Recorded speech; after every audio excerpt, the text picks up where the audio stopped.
I request that the group that is hollering out from their seats, speaking out, cease their yelling. You have to respect the other person's ability to say what they want to say, even if you don't respect what they're saying. You have the right to voice your opinion, but that doesn't give you the right to also disrupt the proceeding. Our country was founded upon our right to speak. We should not be put into prison or censored because we speak. The First Amendment of the United States Constitution, adopted in 1791, is one of 10 amendments that constitute the Bill of Rights. It prevents the government from making laws which abridge the freedom of speech, the right to peaceably assemble, and to petition the government for the redress of grievances. While the amendment is often challenged in the courts, nearly 230 years later, it's still at the root of our national identity. I don't think there's anything more important in our law or in our Constitution than the First Amendment. But having said that, like all constitutional amendments, like all of our rights, it's a balanced right. It's not absolute. There's a recognition that I have rights and you have rights, and sometimes they come into conflict. Such conflicts have played out in the City of Torrance council chambers. My son did not deserve to be dead right now. Sherilyn Haynes is the mother of 23-year-old Christopher DeAndre Mitchell. Her son was fatally shot on December 9, 2018. That night, Torrance police had been notified of a stolen vehicle and found it parked in a supermarket parking lot. Mitchell was in the driver's seat with a rifle between his legs. Police believed he was reaching for the firearm when they fired the fatal round. We will not be silent. We will not be fearful. We will not be intimidated.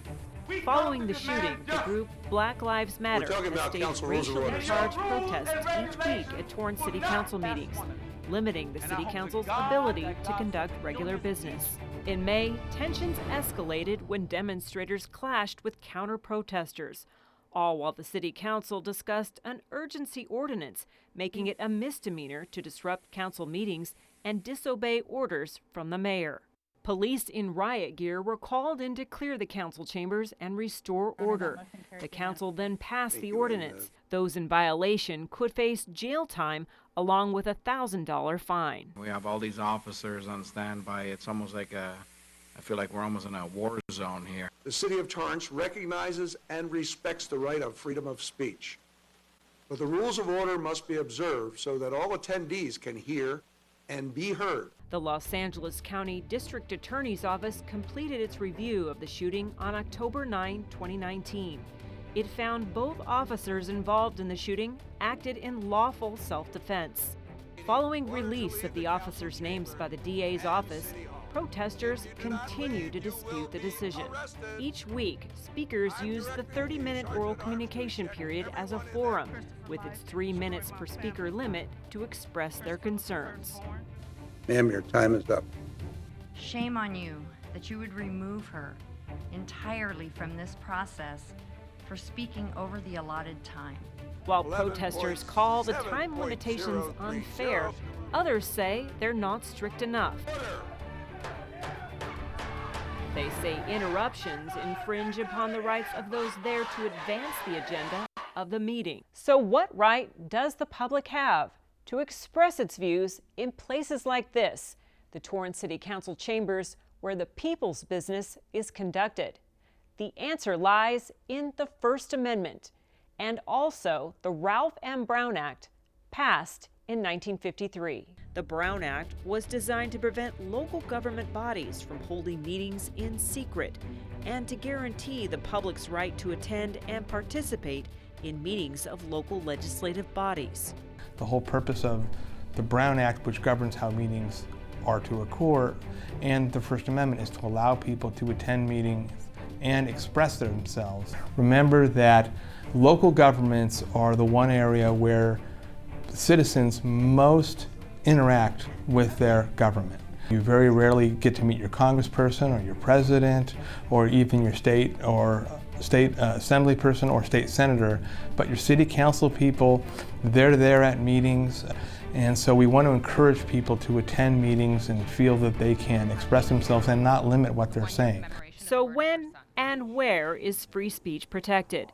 In public meetings, cities can place limitations around the time allowed for open speech, usually 3 to 5 minutes.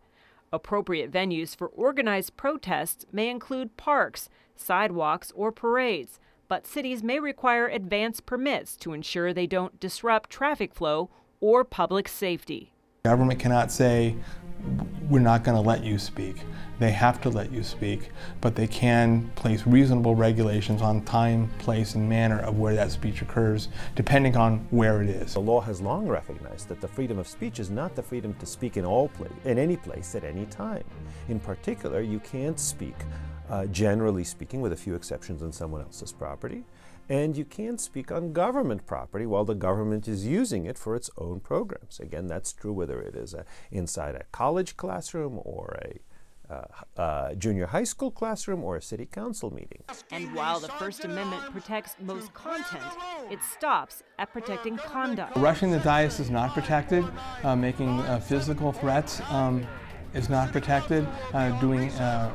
Engaging in conduct that is disruptive is not protected, but calling people names, using profanity, that is protected speech. We are not allowed to say you cannot express yourself with a certain type of speech, certain type of language, because some people say that maybe that's how I best express my opinions. Well, they're certainly entitled to exclude disruptors. They're entitled to prosecute disruptors. They're entitled to get them arrested and prosecuted, and in extreme cases, jailed. You can't go into a city council meeting to interrupt it any more than you go into a classroom. But the one general rule is it can't impose restrictions in a viewpoint-based way. Throughout our nation's history, the use of free speech is where battles have been won and lost. It's an amendment designed not for the good of society, but for the individual. It's about individual rights. Americans have always been called a country of rugged individuals. Well, that's what the Constitution gives us. It protects us not from other people, but from our own government. And that's what makes it different.